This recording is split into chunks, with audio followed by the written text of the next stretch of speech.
All right, yo, what's going on, y'all? Spirit Light Body. Okay, so I'm Ford. Now, this is my first time doing this series on TikTok, but I've done this on YouTube and Instagram for a while. I call it playing with magnetism. This will be like number 4 or 5 in the series. Forgive me, it's been a while.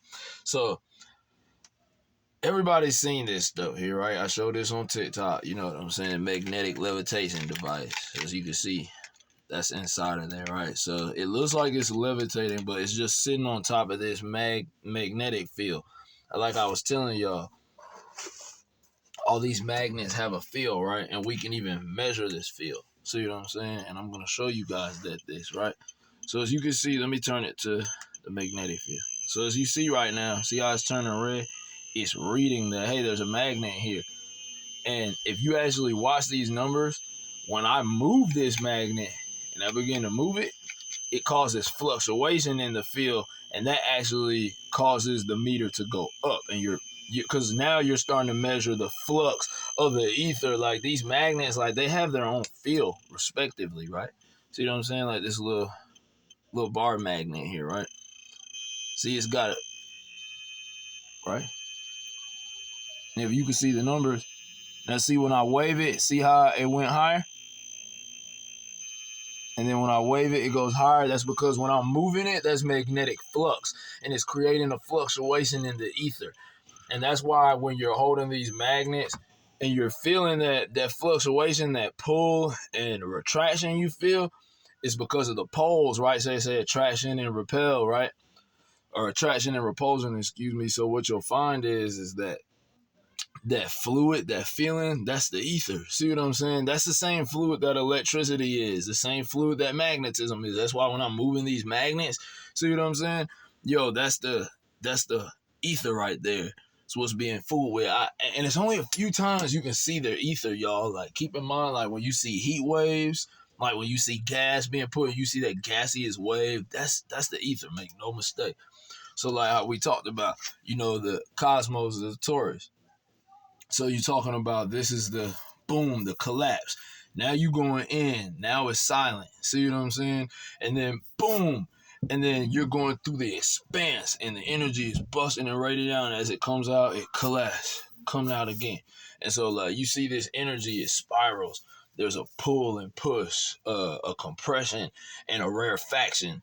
And so that's what gravity is. I had someone asking the other day about gravity. Like, okay, like, make no mistake. There's no difference between gravity and electromagnetism, okay? There is no difference. Anybody, and I mean anybody, I'm going to look at the camera for this, thinking that there's a difference between electromagnetism and gravity, you bugging.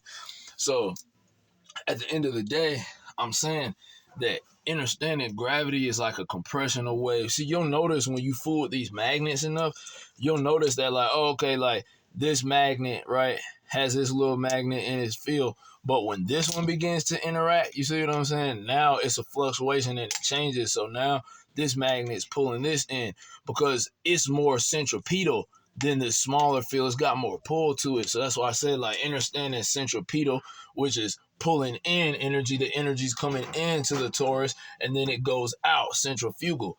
So the consciousness has to implode before it can come out and explode. That's why a seed sucks in its first nutrient. It's centripetal. So what causes gravity? They don't know. But the answer is centripetal force. And so Dan Winter, he even cracked, the equation and all that to let you know exactly what the equation is to all that or whatever.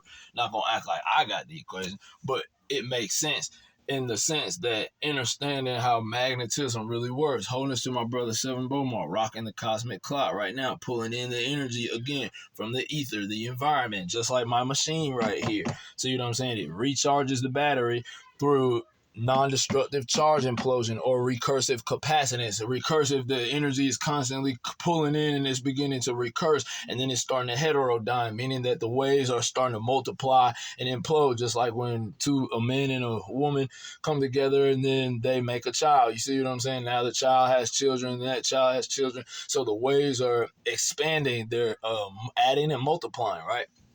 And this is where you getting that extra charge is coming from what we call the ether. Sometimes they call it radiant energy. Sometimes they call it cold electricity.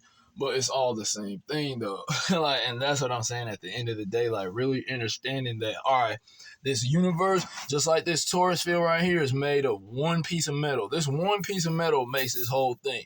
Just like everything in this universe is made of one substance, and that's the electromagnetic sine wave. This is why you measure water in waves.